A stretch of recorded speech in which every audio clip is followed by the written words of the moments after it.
Start by drawing a circle, then draw a line in the middle, then add 2 circles and fill them in to draw an eye.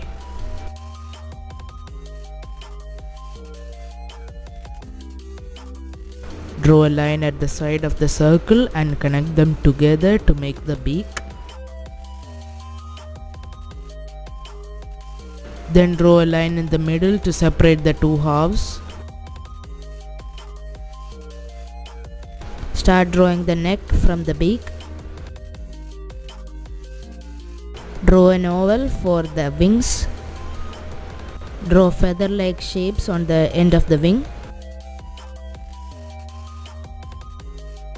And connect the body to the wing.